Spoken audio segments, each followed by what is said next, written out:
हाँ, बोर्ड सबको क्लियर है?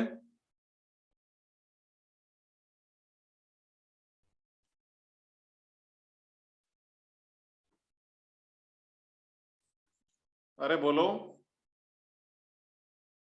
ये ठीक है, तो स्टार्ट करते हैं अभी।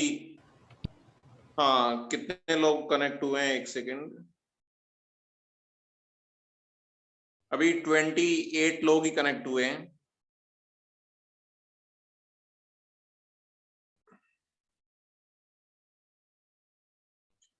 काफी लोग एब्सेंट, रेगुलरली एब्सेंट रह रहे हैं। I don't know what is the reason.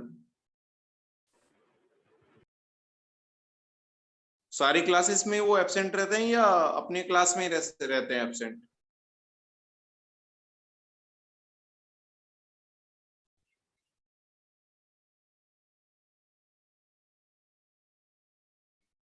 ठीक है, तो स्टार्ट करते हैं।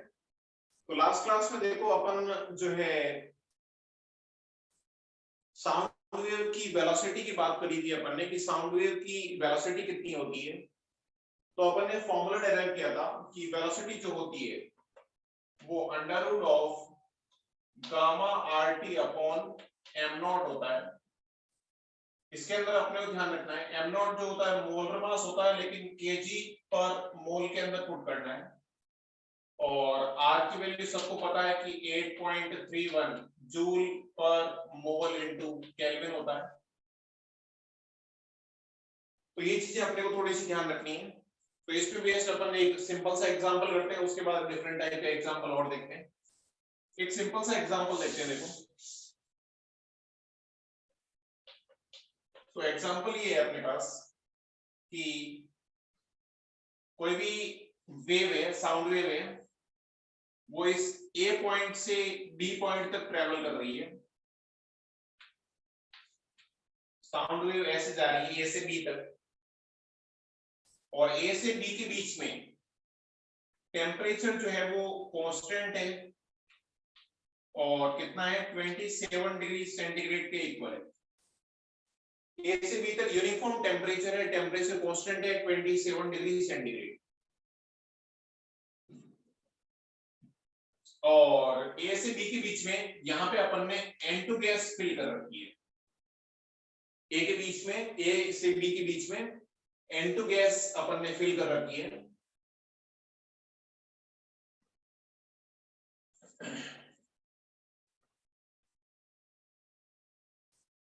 तो अपने को पता करना है कि velocity of sound, velocity of sound wave कितनी होगी, पहली चीज।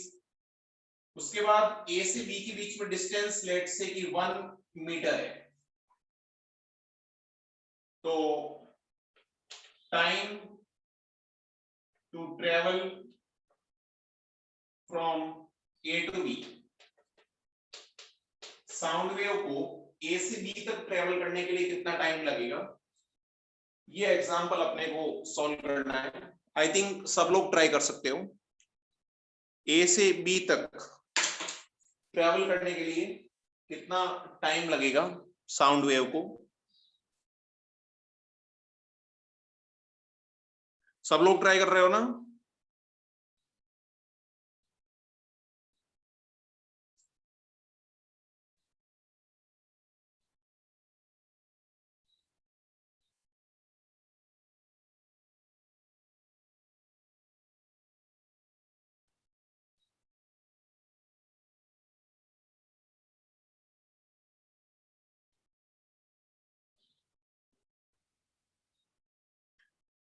तो देखो, फर्स्ट एग्जांपल मैं ट्राई करता हूं। वैल्यूज कैसे पुट करनी है इसको समझते हैं। तो सिंपल सा एग्जांपल है, देखो। सबसे पहले तो अपने को फॉर्मूले के अंदर गामा की जरूरत पड़ेगी। तो मेरे को सोच के बताओ कि N2 जो है वो डाई एटॉमिक गैस है। डाई एटॉमिक गैस है, इसके लिए डिग्री ऑफ फ्रीडम कितना होगा बताओ?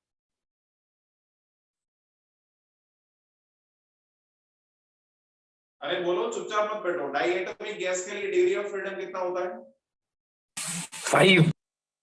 5। और डिग्री ऑफ फ्रीडम अगर 5 है तो गामा 1+2/f होता है, यानी 1+2/f हो जाएगा, या 2/5 हो जाएगा। तो ये 7/5 ये अपने पास गामा आ गया। f की डिग्री ऑफ फ्रीडम की वैल्यू 5 पुट करोगे तो 5+2 7/5 गामा आ गया। तो वेलोसिटी निकाल लेते हैं। Velocity equal to under root of gamma 7/5 r 8.31 t 27 degree centigrade यानी 300 केल्विन। तो ये हो गया gamma RT upon M nought. सोच के बताओ एम नॉट कितना पुट करोगे?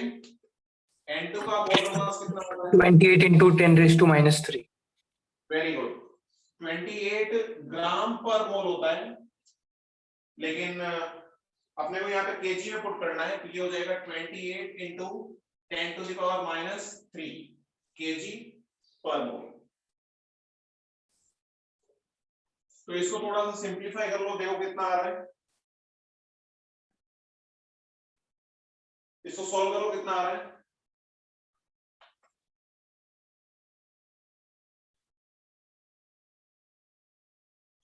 ये आ जाएगा, देखो 7 से ये 4 टाइम्स हो जाएगा, और 5 into 4 20 हो गया, और 20 तो एक जीरो से एक जीरो कैंसिल हो गया, तो ये आ गया अंडर रूट ऑफ 10⁵ 30 और 10⁻³ ऊपर जाके +3, यानी 33 into 10⁴ हो गया अपॉन ये 2 है यहाँ पे 8/8.31/2, ये 2 into 8.31 ये बचेगा। इसको और सिंप्लीफाई करोगे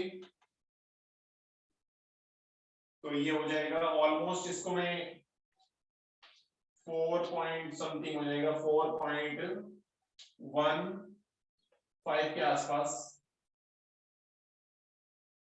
तो 4 into 3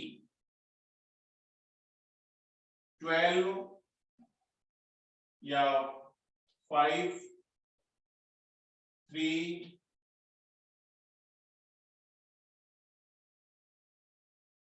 सर 8.31 को 25/4 12.45 into 10⁴ और 10⁴ में बाहर ले लेता हूं तो 10 हो गया, 100 हो गया, 100 into अंडर रूट 12 ऑलमोस्ट इतना ही आएगा।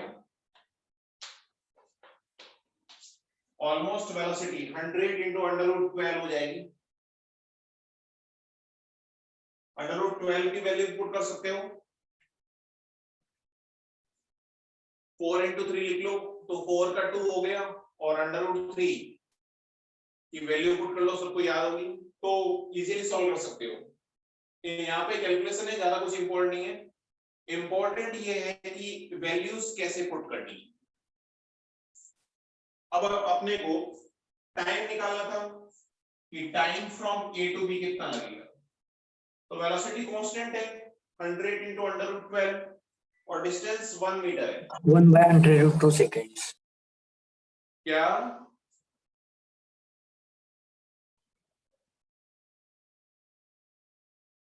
क्या बोल रहे हो, डाउट है क्या?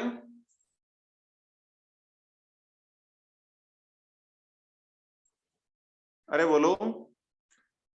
हाँ ठीक है, very good very good. Under root 2 कैसे आ रहा है? अंडर रूट 12 आएगा ना? सर वो गलती से ठीक है। हाँ, तो time s equal to U T से निकाल सकते हो। s इक्वल टू यूटी से t equal to distance upon velocity. Distance 1 metre है अपॉन वेलोसिटी है 100 into अंडर रूट 12। कितना टाइम लगेगा इसको a से b तक जाने के लिए? सेकेंड। सारी यूनिट अपन ने SI में पुट करी है तो टाइम सेकंड में आएगा। तो बताओ इस सिंपल फॉर्मूला बेस्ड क्वेश्चन के अंदर कोई डाउट किसी को? इस Okay. Simple formula based question के अंदर कोई डाउट किसी को?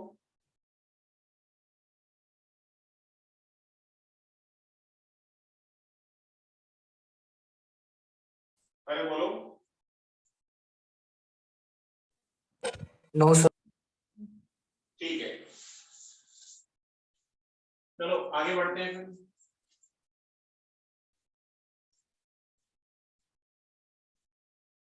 तो एक नेक्स्ट अब वेरिएबल टेम्परेचर वाला एग्जांपल करते हैं, जिसके अंदर टेम्परेचर वेरिएबल है। नेक्स्ट एग्जांपल है कि वही ए से बी तक साउंड वेव जा रही है और बीच में एयर मीडियम है,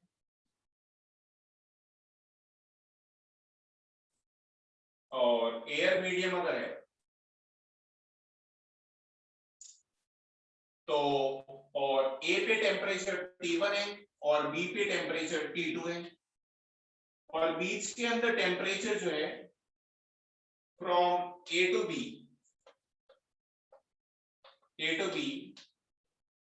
टेम्परेचर increases linearly। ए से बी के बीच में टेम्परेचर इंक्रीज हो रहा है और लिनियरली इंक्रीज हो रहा है, मतलब इस टाइप से थोड़ा बड़ा फिर ऐसे बड़ा फिर ऐसे बड़ा, ऐसे लिनियरली इंक्रीज हो रहा है। मतलब टेम्परेचर जो है वो डायरेक्टली प्रोपोर्शनल है एक्स की, लीनियर टाइप से चेंज हो रहा है और इंक्रीज हो रहा है, अपने गिवन है। और इसके बीच में डिस्टेंस, ए से बी के बीच में डिस्टेंस लेट से कि एल है। तो अपने को कैलकुलेट करना है, calculate time to reach sound wave from A to B. A से बी तक साउंड वेव को जाने के लिए कितना टाइम लगेगा, ये अपने को सॉल्व करना है। तो ये भी सबसे हो जाना चाहिए, जल्दी बताओ कैसे होगा, सब लोग ट्राई करो। ए से बी के बीच में डिस्टेंस एल है,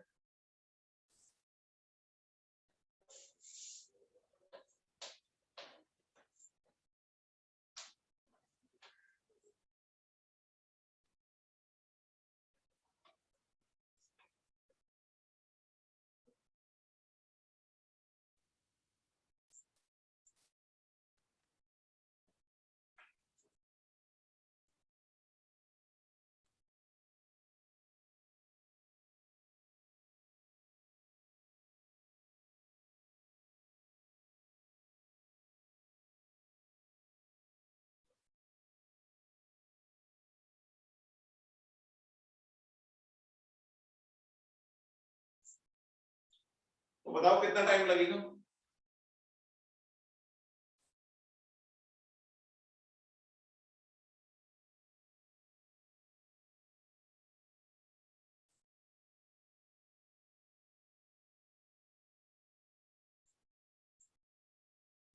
कोई ट्राई कर रहा है या नहीं कर रहे हो?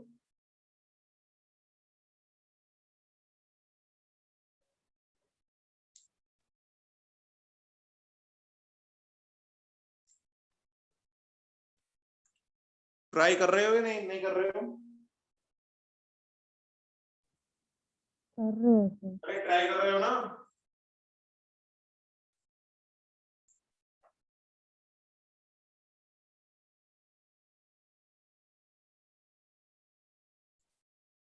देखो है ना, इस क्वेश्चन को वैसे कोई समझदार इंसान है जिसको थोड़ा बहुत रेगुलरली वो क्लास अटेंड करता सर है। हाँ बोलो। सर इसमें वो V square directly proportional to X करके वो एवरेज निकाल के वी का वैसे करना है। Very good very good very good, ऐसे बिल्कुल सही है। तो वही मैं बता रहा था कि देखो है ना, अगर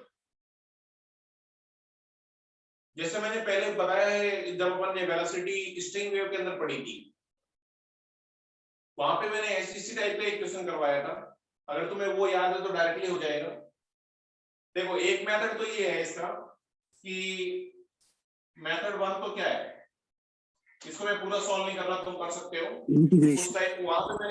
वहां पे मैंने पूरा सॉल्व करके बताया था तुम्हें कि अपने को पता है कि वेलोसिटी जो होता है under root of gamma R T upon M होता है, और यहाँ पे टेम्परेचर वेरिएबल है, तो वेलोसिटी निकालने के लिए फिर अपने को इंटीग्रेट करना पड़ेगा।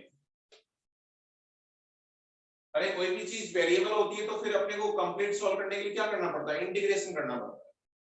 लेकिन लकीली मैंने तुम्हें बताया था एक बार अपने को थोड़ा सा चेक कर लेना चाहिए, जो कि सबसे आसान मेथड है। लकीली यहाँ पे टेम्परेचर अपने को बोला गया लीनियरली चेंज कर रहा है, मतलब एक्स पे डिपेंड कर रहा है, और टेम्परेचर अगर एक्स पे डिपेंड कर रहा है तो वेलोसिटी अपने को पता है अंडर रूट टी पे डिपेंड करती है, इसका मतलब वेलोसिटी भी अंडर रूट एक्स पे डिपेंड करेगी, और वेलोसिटी कभी भी अंडर रूट एक्स के प्रोपोर्शनल है या v square proportional to x है।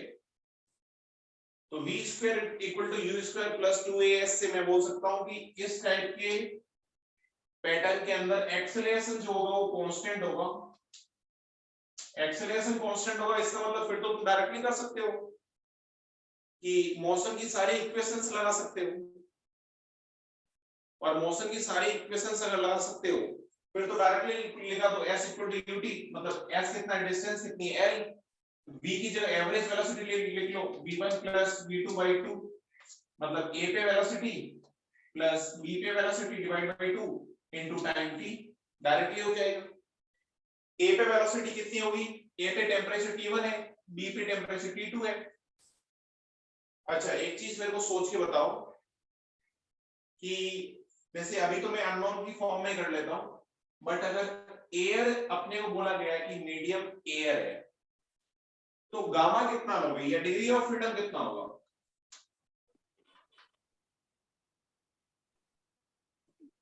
डिग्री ऑफ फ्रीडम या गामा कितना लोगे।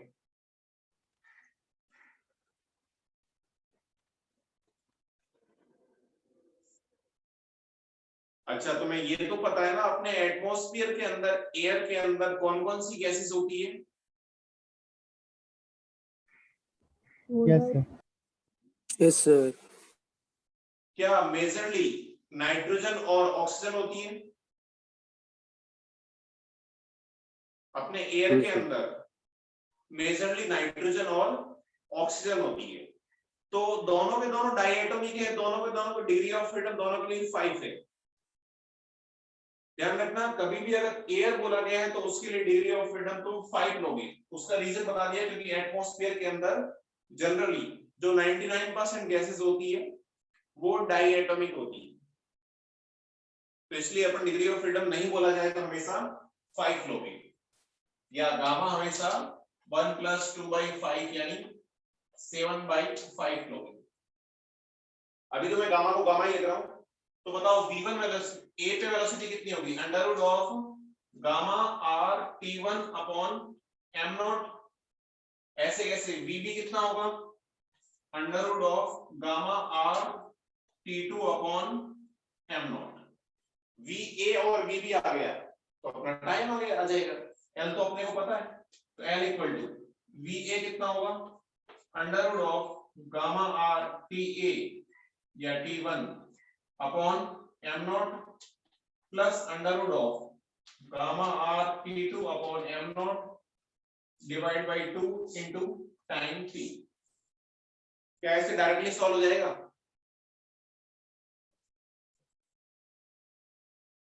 काफी लोगों ने आई थिंक इस डायरेक्ट मेथड से सॉल्व कर लिया होगा।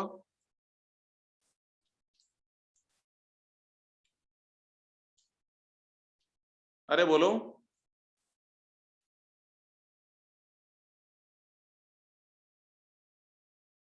अरे समझ में आया कि नहीं आया। आ गया सर। ठीक है चलो, तो इसको मैं रफ कर दूं क्या, या नोट करना है किसी को।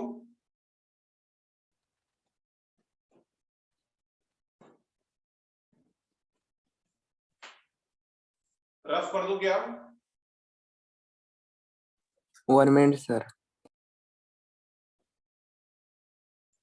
क्या नोट करना है अभी? Yes sir. जल्दी करो, देखो।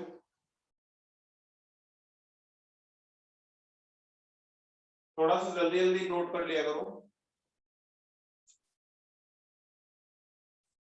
ओके, 1 मिनट का टाइम देता हूं मैं।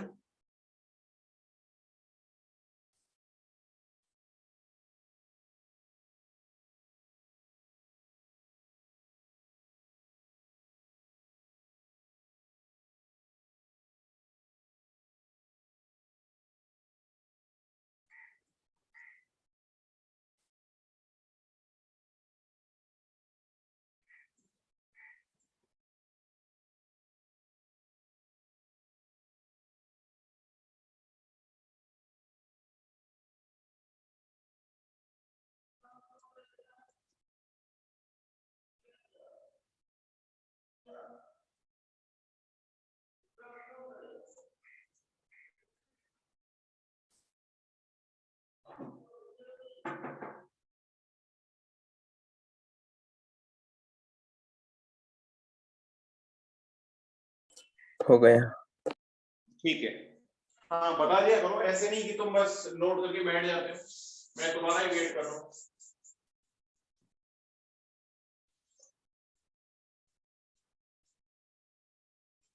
क्वेश्चन समझ में आया नहीं आया बताओ?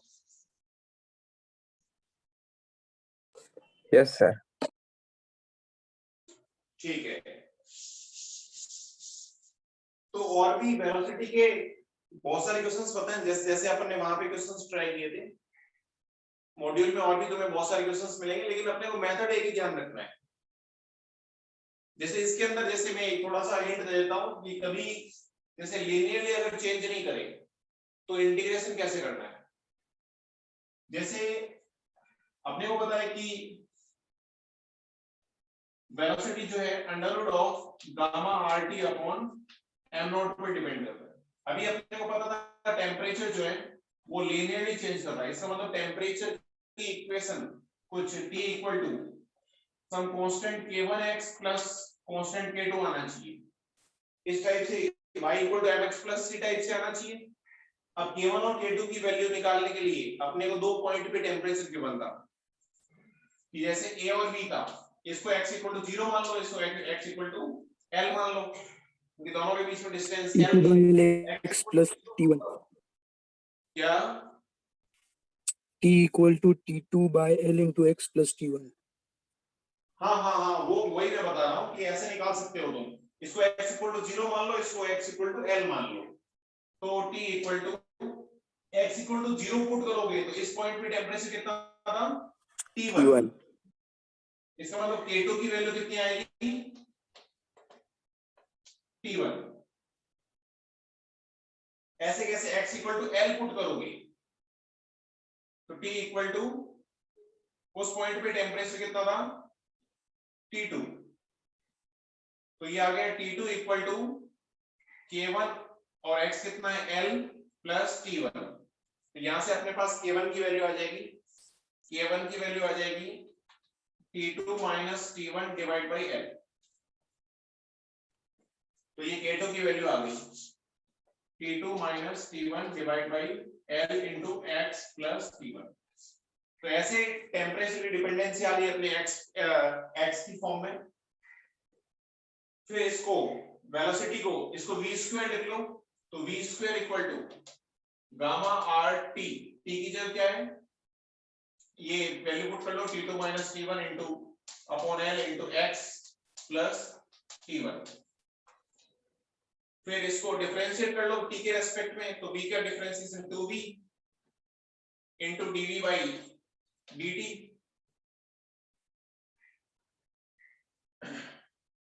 और फिर इसका डिफरेंशिएशन कर लो t के रेस्पेक्ट में, तो उस टाइप से। और फिर इसको इंटीग्रेट कहां से कहां तक करोगे? वेलोसिटी जो है v1 से v2 लिख लो, वेलोसिटी v1 से v1 लिख लो, और टेम्परेचर t1 से t2 लिख लो।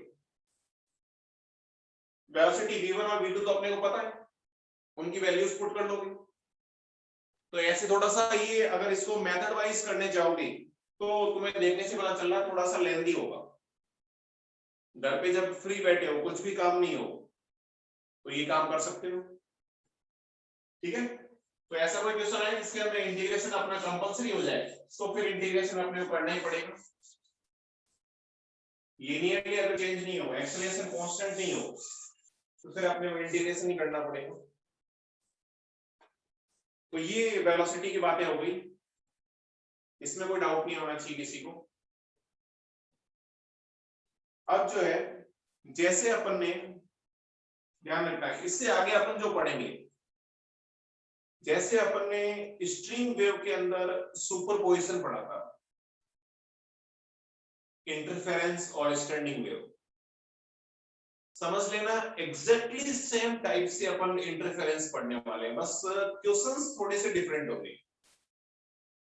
क्वेश्चंस अपन यहाँ पे बहुत सारे क्वेश्चंस इंटरफेरेंस और स्टैंडिंग वेव में करेंगे, तो क्वेश्चंस का पैटर्न थोड़ा सा डिफरेंट होगा, बाकी सॉल्व करने का तरीका एग्जैक्टली सेम है। तो मैं थोड़ा सा थ्योरी पार्ट जो है उसको अभी कवर कर लेते हैं, अपन उसके बाद एग्जांपल पे आते हैं। तो सबसे पहले मैं हेडिंग डालता हूं सुपरपोजिशन इन साउंड वेव। सुपरपोजिशन, यहाँ पे जो डिफरेंट पार्ट है वो है बीट्स, क्योंकि बीट्स अपन ने स्ट्रिंग वेव के अंदर नहीं पढ़े थे, बीट्स अपन साउंड वेव के अंदर ही पढ़े। तो बीट्स वाला पार्ट अपने लिए नया है, बाकी सारी चीजें अपन पहले से पढ़ चुके हैं स्ट्रिंग वेव के अंदर। चलो, तो सुपरपोजिशन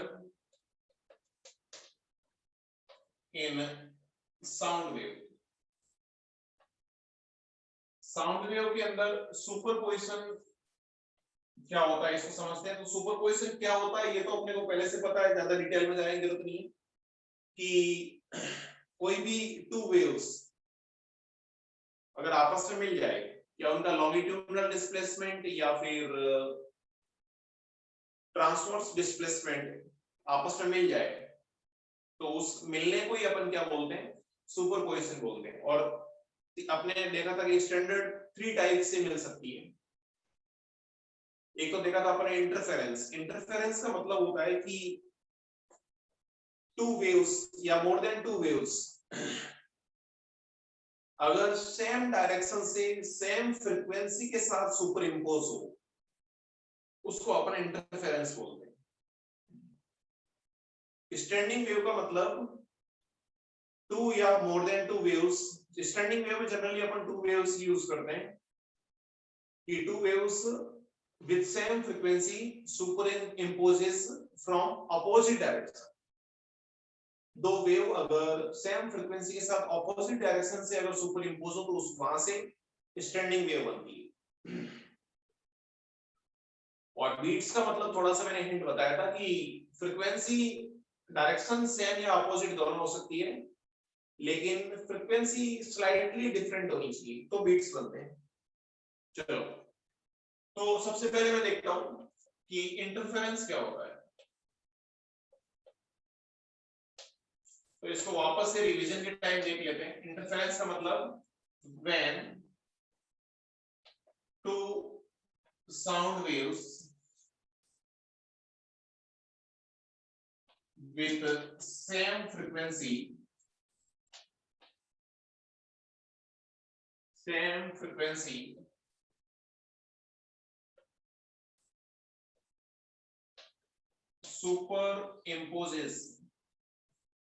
superimpose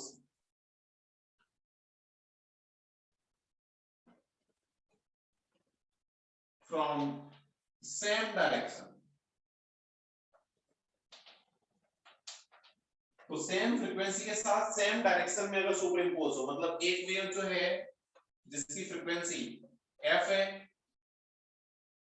और तो फ्रीक्वेंसी सेम है, और से दो वेव आपस में मिल रही है, सुपर इम्पोज हो रही है, डेफिनेटली सेम मीडियम में सुपर इम्पोज होती है, यानी वेलोसिटी भी सेम होगी।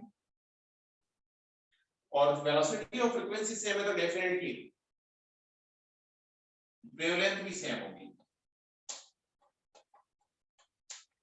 तो इनका रिजल्टेंट अपन ने जैसे स्ट्रिंग वेव में पढ़ा था, एक सिंपल टाइप की वेव ही होती है जिसकी फ्रीक्वेंसी तो एफ ही होती है, बस चेंज क्या होता है, सिंपल साउंड वेव ही होती है इसकी रिजल्टेंट, लेकिन अपने को पता है विथ मॉडिफाइड फेज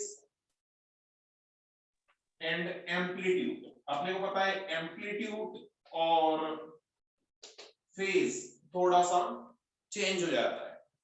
कैसे होता है इसको समझते हैं। जैसे y1 let say y1 equal to a1 sin kx minus omega T, ये फर्स्ट वेव है। सॉरी यहाँ पे मैं s से लिखता हूं तो s1 लिख लेता हूं, s1 equal to a1 sin kx minus omega T, क्योंकि लॉन्गिट्यूडनल डिस्प्लेसमेंट को सुपर इंपोज करवा रहे हैं अपन। ऐसे कैसे, s2 a2 sin kx minus omega T और प्लस इन दोनों के बीच में एंगल लेट से फाई का है। अब अपने को निकालना है इन दोनों का सुपर इंपोज के बाद s इक्विवेलेंट, यानी s1 प्लस s2। तो मैंने तुम्हें बताया था कि साइन वेव्स को आपस में ऐड करने का सबसे आसान तरीका होता है फेजर डायग्राम बनाओ। फेजर डायग्राम बना के अपने को ऐड करना होता है, जैसे अपन ने वहां पे किया था स्ट्रिंग वेव के अंदर। तो फेजर डायग्राम देखो, एक है अपने पास kx माइनस ओमेगा टी, एक है kx minus omega t plus five, इसका एम्पलीट्यूड a1 है, इसका एम्पलीट्यूड a2 है। तो सबसे पहले तो इन दोनों के बीच में जैसे एंगल फाई का है, इनका रिजल्टेंट मेरे को बताओ कि जो A इक्विवेलेंट होगा वो कितना होगा। A इक्विवेलेंट का डायरेक्टली अपन ने फॉर्मूला पढ़ रखा है कि टू वेव्स जिनके बीच में एंगल या टू एम्पलीट्यूड या टू वेक्टर जिनका एम्पलीट्यूड A1 और A2 है, उनके बीच में एंगल अगर फाई है तो इक्विवेलेंट वेक्टर कैसे निकालते हैं बताओ। Root a1 square plus a2 square plus 2 and a1 a2 cos phi। हाँ वेरी गुड सॉरी। तो ये इक्विवेलेंट एम्पलीट्यूड हो जाएगा a1 square plus a2 square plus 2a1 a2 cos phi। अब अपने को phi की वैल्यू निकालनी है, तो phi की वैल्यू निकालने का मैंने तरीका बताया था कि यहां से तुम tan phi लिख सकते हो। बताओ tan, अच्छा phi तो अपने को पता है, हाँ। अब A इक्विवेलेंट तो निकल गया, अब अपने को इस A इक्विवेलेंट का A1 के साथ एंगल निकालना है, इसको मैं अल्फा बोल देता हूं। तो बताओ tan अल्फा की वैल्यू कितनी होगी। अल्फा क्या है, इक्विवेलेंट का A1 के साथ एंगल, तो अल्फा की वैल्यू कैसी कितनी होगी बताओ। tan अल्फा की वैल्यू कितनी होती है,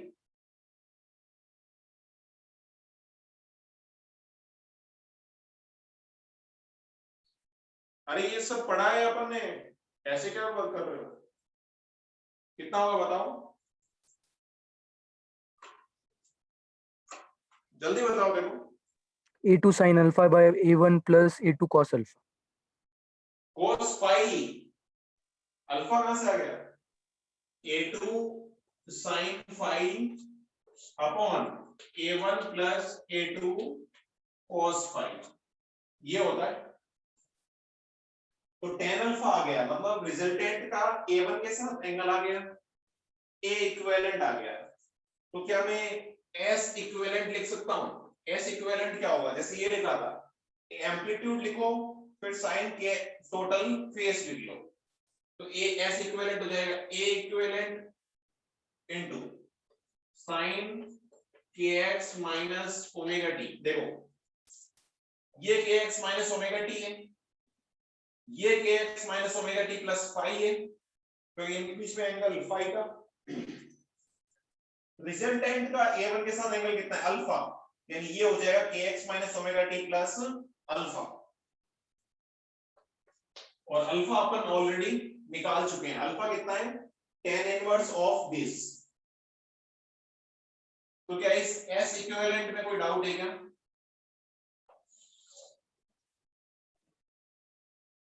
जो अपन ने S इक्विवेलेंट निकाला है उसमें कोई डाउट किसी को?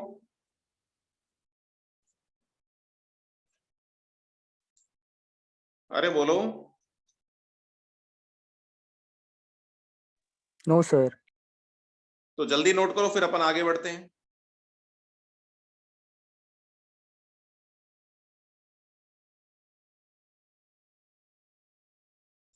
जल्दी नोट करो।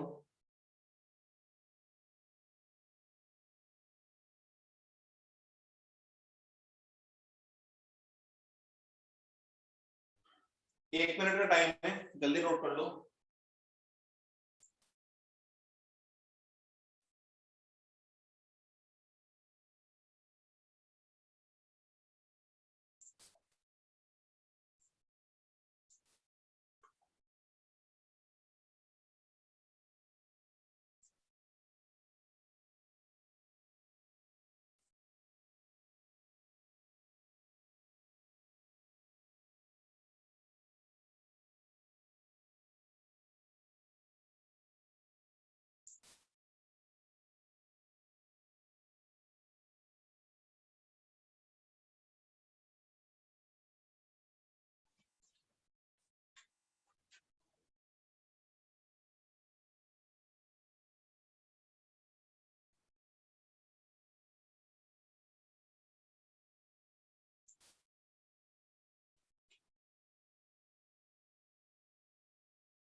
हो गया नोट?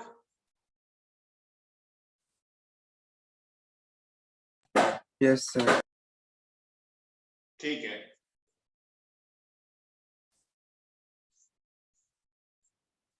तो जैसे अपन ने रिजल्ट्स वहां पे स्ट्रिंग वेव में देखे थे, वही रिजल्ट्स हैं हमारे।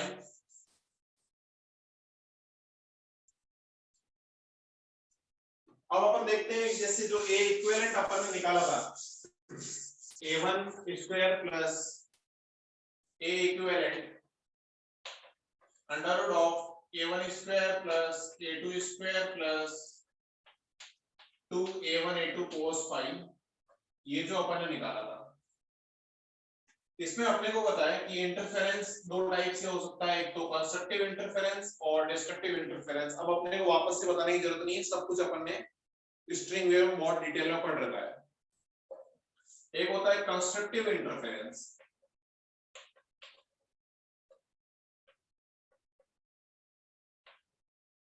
एक होता है डिस्ट्रक्टिव इंटरफेरेंस। बताओ कंस्ट्रक्टिव इंटरफेरेंस क्या होता है और डिस्ट्रक्टिव इंटरफेरेंस क्या होता है?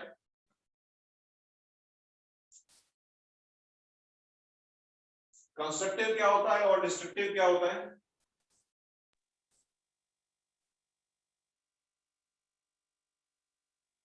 बोलो।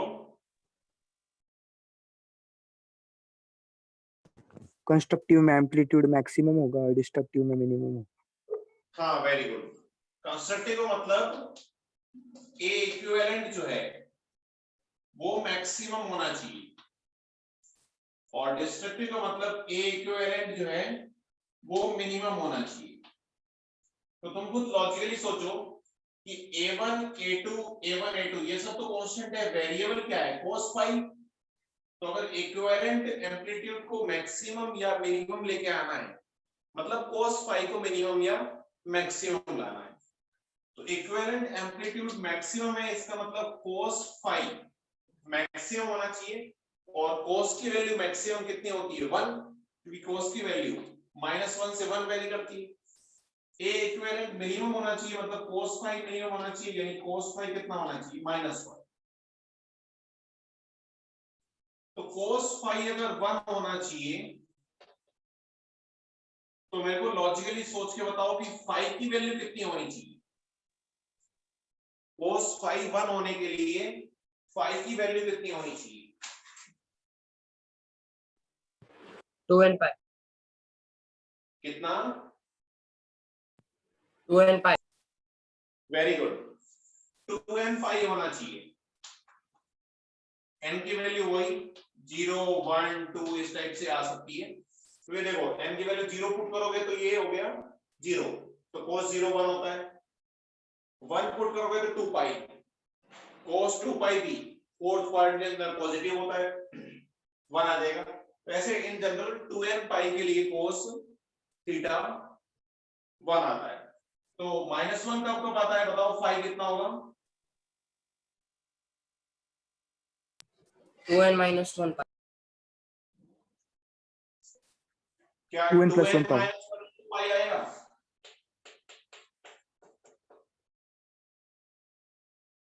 तो फाई आ गया आपके पास। अब अपने को पता होता है, देखो मेरे को लॉजिकली सोच के बताओ कि अगर फेस डिफरेंस फाई है तो उसको पाथ डिफरेंस की फॉर्म में कैसे लिख सकता हूं? मैंने बताया था तुम्हें कि फेस डिफरेंस दो रीजन से आ सकता है, एक तो पाथ डिफरेंस की वजह से और एक टाइम डिफरेंस की वजह से। और फेस डिफरेंस टाइम डिफरेंस की वजह से तो होता है omega delta T phase difference, और पाथ डिफरेंस की वजह से होता है के डेल्टा एक्स। क्या ये सबको पता है? Yes, sir. तो और के होता है 2 पाई बाय लैम्बडा। तो फेज डिफरेंस मेरे को पता है 2n पाई होना चाहिए, तो फेज डिफरेंस होता है के डेल्टा एक्स, के यानी 2 pi by lambda into delta x, और ये अपने को पता है कि 2n पाई होना चाहिए। तो बताओ डेल्टा एक्स कितना आया? कैसे कैसे, यहां पे भी बताओ। यहाँ पे 2n माइनस 1 इंटू पाई है फेज डिफरेंस, जो कि 2 पाई बाई लैम्बडा के इक्वल है, इंटू डेल्टा एक्स के इक्वल है। तो डेल्टा एक्स कितना आया? दोनों केस में बताओ डेल्टा एक्स कितना होगा?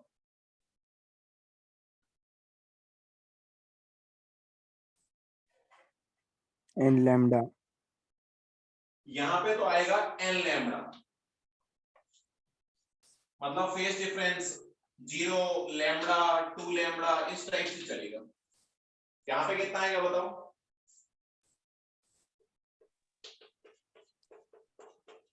To n minus 1 lambda by 2 आएगा।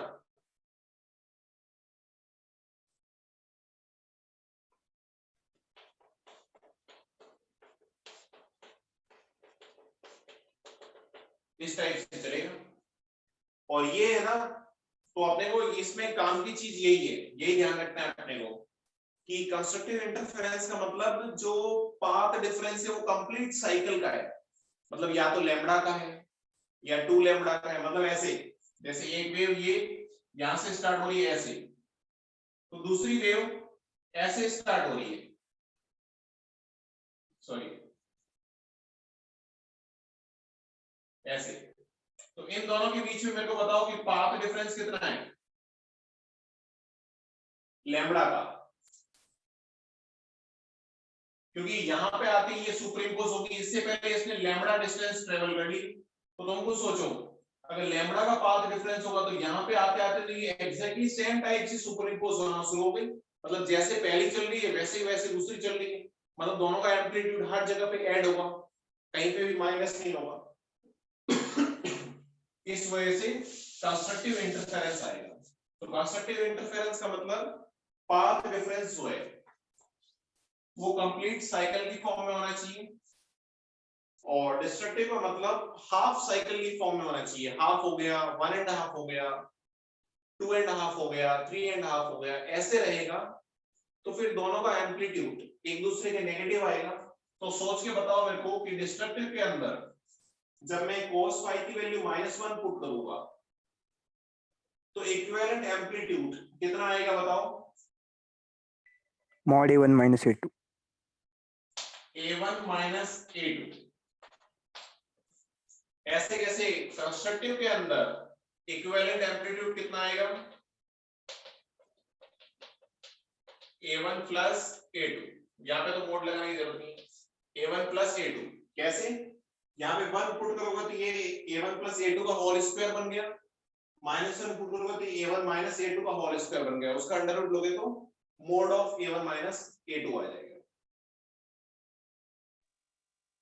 तो बताओ इसमें कोई डाउट, ये सब भी अपन ने पहले पढ़ रखा है तो कोई डाउट नहीं होना चाहिए आई थिंक। कोई डाउट है किसी को?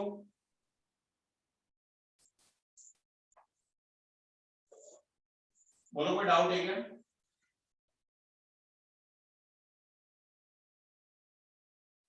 अरे डाउट है No, क्या? sir. No, sir. तो अब देखो, जैसे तुमने वहां पे भी अपन ने सॉल्व किया था कि इक्विवेलेंट एम्पलीट्यूड की बातें करी थी, ऐसे कैसे तुम इंटेंसिटी की बातें भी कर सकते हो, इंटेंसिटी आई की बातें भी कर सकते हो। कैसे?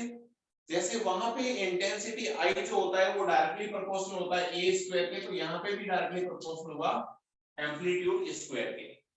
ये कैसे आता है मैंने वहां पे डेराइव करके तुम्हें बताया था, I proportional to A square आता है, एम्पलीट्यूड के स्क्वायर क्या आता है। तो फिर ए इक्विवेलेंट अगर इतना है तो आई इक्विवेलेंट का भी मैंने डायरेक्टली फॉर्मूला बताया था, वहां पे कितना आता है बताओ, किसी को याद है? I1 plus I2 plus 2 root I1 I2 cos phi. Very good, I1 plus I2 plus, मैं थोड़ा सा इसको बोर्ड में जगह कम है इसलिए इस टाइप से लिख रहा हूं, तुम समझ जाना, I1 plus I2 plus 2 under root I1 under root I2 cos phi, इस टाइप से अपन जो है वो इक्विवेलेंट एम्पलीट्यूड निकाल सकते हैं। अब बताओ कंस्ट्रक्टिव केस में, कंस्ट्रक्टिव इंटरफेरेंस अगर होगा तो आई इक्विवेलेंट कितना होता है,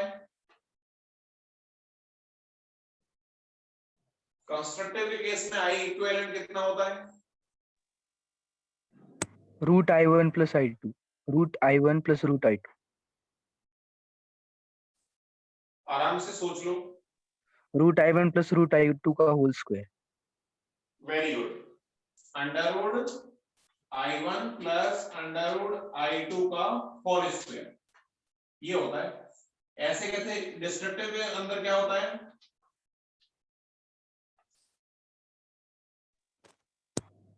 Root I1 minus root I2 का whole square.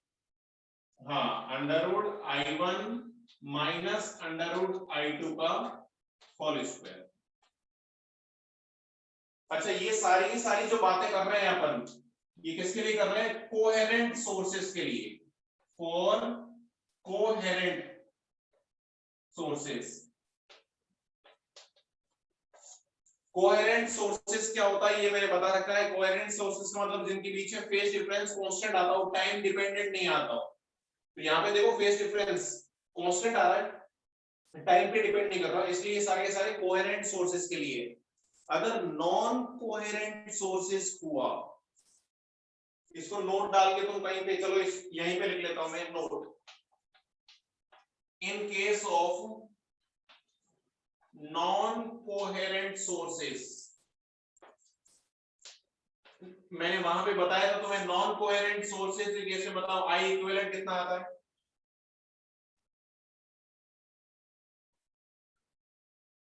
आई इक्विवेलेंट कितना आता है नॉन कोहेरेंट सोर्सेस के केस में?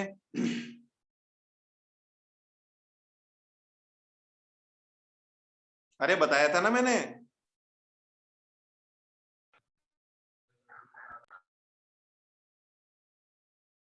बताओ यार, ऐसे मत करो। हाँ very I1 good, plus I2 plus I.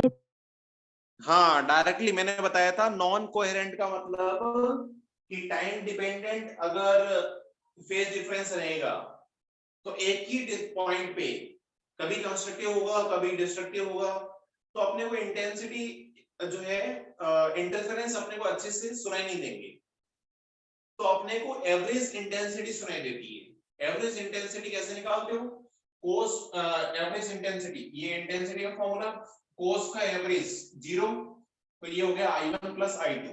तो जितनी भी इंटेंसिटीज है उन सबको डायरेक्टली जोड़ दो, तो एवरेज इंटेंसिटी निकालते हैं अपन, जो कि किसके इक्वल आ जाएगा, I1 plus I2 plus I3 इस टाइप से।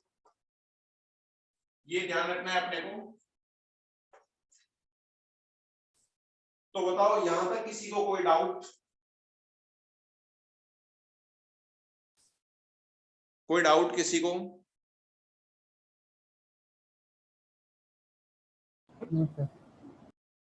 तो फटाफट ये 1 मिनट के अंदर नोट कर लो, फिर अपन एग्जांपल करते हैं इस पे बढ़िया से। फटाफट नोट करो। सर नीचे का बोर्ड दिख रहा नहीं है? 1 सेकेंड, अभी 34 ये, हाँ कौन सा नहीं दिख रहा? सर नीचे का। ये नोट जो लिखा हुआ है ये नहीं दिख रहा है क्या? Yes sir. मैं बोल देता हूं, नोट जो लिखा हुआ है वो ये लिखा हुआ है, in case of non coherent sources I equivalent equal to I1 plus I2 plus I3, इस टाइप से बस एक ही लाइन लिखी हुई है, बाकी तो दिख रहा है ना? Yes sir. हाँ तो वो एक सिर्फ नोट ही लिखा हुआ है कि इन case of non coherent sources I equivalent equal to I1 plus I2 plus I3 plus I4 plus I5 plus I6, ऐसे चलता जाएगा। ठीक है? Yes sir. चलो तो जल्दी नोट कर लो, फिर अपन एक टाइम हो रहा है, फटाफट 1-2 एग्जांपल कर लेते हैं, बाकी नेक्स्ट क्लास में देखेंगे। फिर जल्दी जल्दी करो, देखो टाइम बहुत तेज भागता है, वेट नहीं करता किसी का।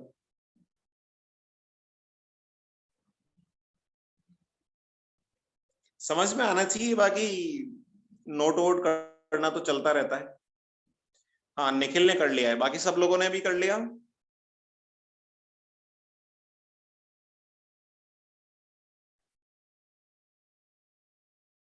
बता देना मेरे को जैसे ही हो जाए फटाफट।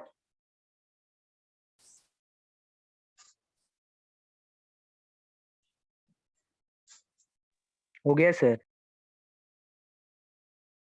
ठीक है,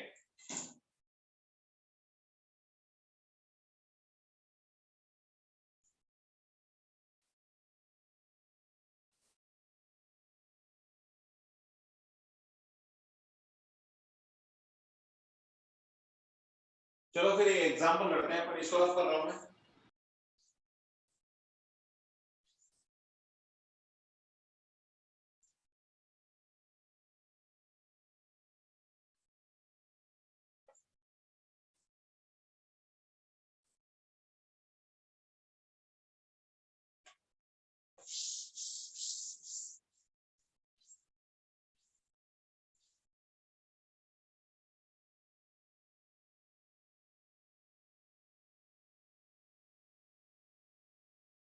तो एक एग्जांपल करते हैं, देखो ये कोई सोर्स S1 है जो कि कुछ साउंड निकाल रहा है, ये कोई सोर्स S2 है, ये कुछ और साउंड निकाल रहा है। इन दोनों के बीच में जो डिस्टेंस है वो डिस्टेंस अपने को दे रखी है, लेट से कि 5 मीटर। अब यहां पे S1 की लेंथ में, S1 के पैरेलल यहां पे कोई ऑब्जर्वर है, यहां पे कोई ऑब्जर्वर है, और ऑब्जर्वर की S1 से डिस्टेंस 12 मीटर है।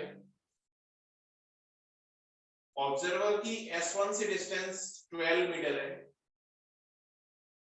तो ये S1 से जो यहां पे साउंड पहुंच रही है उसकी इंटेंसिटी I0 है। ऑब्जर्वर तक S2 की जो साउंड पहुंच रही है उसकी इंटेंसिटी भी I0 है। ये अपने को इंडिविजुअल इंटेंसिटी पहुंच रही है ऑब्जर्वर तक, उसकी इंटेंसिटी I0 है। S2 से जो साउंड पहुंच रही है उसकी इंटेंसिटी भी I0 है। तो इसके अंदर फर्स्ट पार्ट है अपने आप 1 by 1 पार्ट करते हैं कि अगर लैम्बडा की वैल्यू 4 मीटर हो, लैम्बडा की वैल्यू 4 मीटर हो तो आई इक्विवेलेंट कितना होगा, आई इक्विवेलेंट कितना होगा।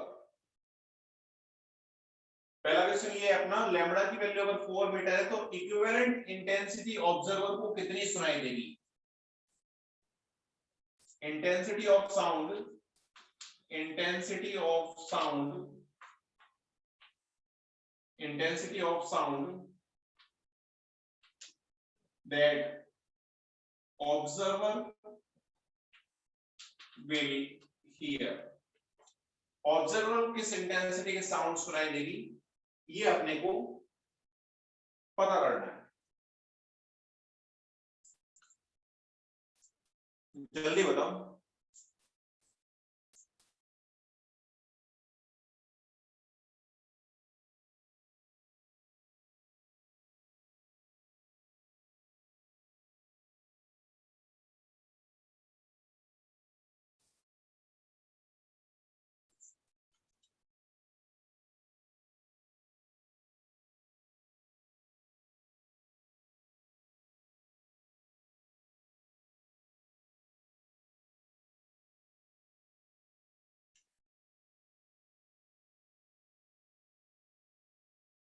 और जिसने फर्स्ट पार्ट सॉल्व कर लिया है वो सेकंड पार्ट पे आ जाओ।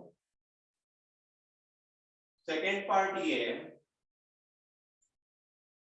कि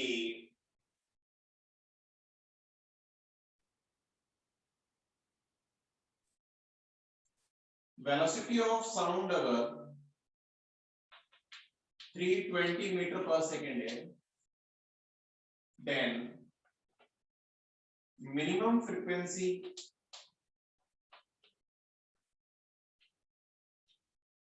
of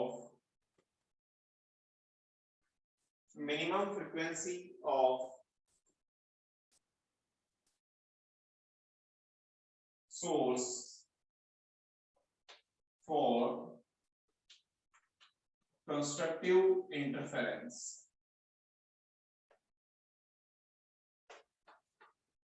दोनों क्वेश्चन सॉल्व करने हैं। पहला तो इक्विवेलेंट इंटेंसिटी निकालना है, दूसरा निकालना है अपने को minimum frequency of source for constructive interference. पहला पार्ट कितने लोगों ने सॉल्व कर लिया?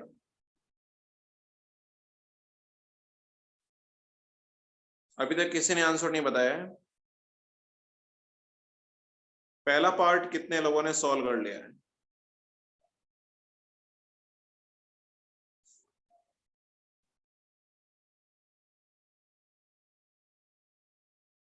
अरे बोलो।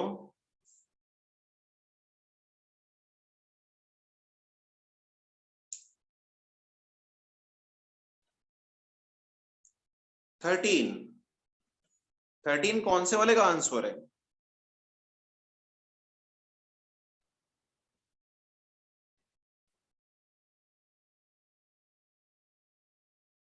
हर्षवर्धन ने भेजा है 13 फर्स्ट का आंसर है। 13 क्या है, अपने को इंटेंसिटी चाहिए तो वो आई नॉट की फॉर्म में आएगी ना सर। हाँ फर्स्ट का आंसर 2 आई नॉट है। Very good very good. Second का अब निकालो फटाफट। तो देखो फर्स्ट मैं सॉल्व करता हूं, तब तक जिन्होंने फर्स्ट सॉल्व कर दिया वो सेकंड ट्राई करो। इधर ध्यान दो, सिंपल सा क्वेश्चन है यार। इक्विवेलेंट इंटेंसिटी का मेरे को फॉर्मूला पता है, बट फॉर्मूले के अंदर मेरे को पता है cos फाई आएगा। तो एक चीज बताओ मेरे को, ध्यान रखना, साउंड वेव के अंदर सबसे इंपॉर्टेंट जो चीज है वो है पाथ डिफरेंस, क्योंकि फेज डिफरेंस निकालने के लिए पाथ डिफरेंस की जरूरत पड़ेगी। पाथ डिफरेंस आ जाएगा तो फेज डिफरेंस आ जाएगा। फेज डिफरेंस आ गया तो cos फाई की वैल्यू निकाल सकता हूं मैं। cos फाई की वैल्यू आ गई तो फिर इक्विवेलेंट इंटेंसिटी निकाल सकता हूं। देखो S1 वाला सोर्स या S1 वाली साउंड वेव ऑब्जर्वर तक पहुंचने के लिए 12 मीटर की डिस्टेंस ट्रेवल करेगी। S2 वाला सोर्स, अच्छा इस ट्रायंगल से बताओ S2 से ऑब्जर्वर की ये लेंथ कितनी है 13. 13 है क्या? ये 12, ये 5, ये 13। तो S1 वाला सोर्स या S1 से जो साउंड वेव निकलेगी वो ऑब्जर्वर तक पहुंचेगी, तो टोटल 12 मीटर की डिस्टेंस ट्रेवल करेगी। S2 वाली साउंड जब ऑब्जर्वर तक पहुंचेगी तो 13 मीटर डिस्टेंस ट्रेवल करेगी। तो लॉजिकली सोच के बताओ इन दोनों के बीच में पाथ डिफरेंस कितना होगा?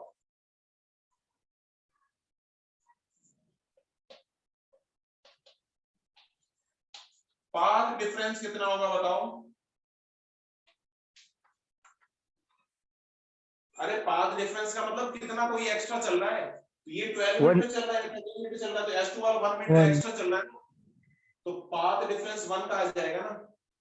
बताओ समझ में आया कि नहीं आया? हाँ सर. Yes, sir. तो 1 मीटर का पाथ डिफरेंस आ गया। पाथ डिफरेंस आ गया तो फेज डिफरेंस आ जाएगा। 5k डेल्टा x होता है, k का मतलब 2 pi by lambda into delta x। 2 pi by lambda कितना है 4, डेल्टा x कितना है 1, तो ये आ गया अपने पास पाई बाई 2। फेज डिफरेंस आ गया पाई बाई 2। तो I इक्विवेलेंट निकल जाएगा। I इक्विवेलेंट हो गया I नॉट I1 यानी I नॉट प्लस I2 यानी I not plus 2 under root I1 यानी I not under root I2 यानी I नॉट cos पाई यानी cos पाई बाई 2। तो ये तो सब जीरो हो गया। I इक्विवेलेंट आ गया I not plus I not यानी 2 I नॉट। बस यही पूछा था आपने, तो इसको 2 I नॉट की साउंड सुनाई देगी। सिंपल था, आई थिंक हो जाना चाहिए। जिन्होंने पहले सॉल्व नहीं किया था उनको अब समझ में आ गया क्या? Yes, sir. ठीक है, तो सेकंड वाला पार्ट बताओ मेरे को। अच्छा ध्यान रखना, सेकंड वाले पार्ट में सेकंड वाला पार्ट का फर्स्ट वाले पार्ट से कोई रिलेशन नहीं है। मतलब सेकंड वाले पार्ट के अंदर लैम्बडा नहीं गिवन है अपने को, सेकंड वाले पार्ट के अंदर लैम्बडा गिवन नहीं है, ये डिफरेंट पार्ट है। इसके अंदर वेलोसिटी गिवन है 320 मीटर पर सेकंड। मिनिमम फ्रीक्वेंसी निकालनी है for constructive interference. Constructive interference के लिए मिनिमम फ्रीक्वेंसी निकालनी है।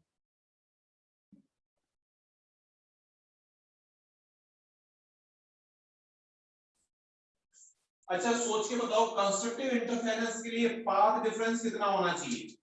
n लैम्बडा होना चाहिए क्या? हाँ सर. तो ये लो n लैम्बडा होना चाहिए। और पाथ डिफरेंस है कितना? 1 मीटर। तो यानी लैम्बडा की वैल्यू आ गई 1/n। या फिर चलो लैम्बडा को मैं रिप्लेस कर लेता हूं। अपने को पता है v equal to f lambda होता है। अपने को लैम्बडा नहीं पता है, अपने को फ्रीक्वेंसी और वेलोसिटी की बातें करनी है। तो लैम्बडा को लिख सकता हूं मैं v/f। तो ये v/f इंटू n, ये आ गया 1। यहां से फ्रीक्वेंसी की वैल्यू आ गई n इंटू वेलोसिटी कितनी है 320 मीटर पर सेकेंड। 320 यानी फ्रीक्वेंसी कंस्ट्रक्टिव इंटरफेरेंस के लिए n इंटू 320 हर्ट्ज आएगी। तो मिनिमम पूछी थी, मतलब n की वैल्यू 1 पुट कर लूंगा, तो मिनिमम फ्रीक्वेंसी आएगी 320 मीटर हर्ट्ज। 320 हर्ट्ज। उससे अगली फ्रीक्वेंसी पूछी है तो 2 इंटू 320 हो जाएगी। उससे अगली पूछी है 3 इंटू 320 हो जाएगी। तो पहली फ्रीक्वेंसी 320 हर्ट्ज होगी जहां पे कंस्ट्रक्टिव इंटरफेरेंस होगा। तो बताओ ये क्वेश्चन समझ में आया या नहीं आया? बोलो। चलो फिर आज अपन इतना ही पढ़ेंगे। आज की क्लास यहीं पे मैं एंड करता हूँ। आज के लेक्चर में कोई डाउट हो तो बताओ। कोई डाउट किसी को? No sir. ठीक है, तो मैं क्लास को एंड करता हूँ। अभी तक जो है आज 34 स्टूडेंट ही प्रेजेंट थे, मतलब अभी भी तक भी 6-7 लोग एब्सेंट है। मैं कॉलिंग करवाना स्टार्ट करता हूँ, आज ही मैं खुद ही करता हूँ, जो जो एब्सेंट है उसकी लिस्ट देख के। ठीक है, फिर एंड करता हूँ मैं।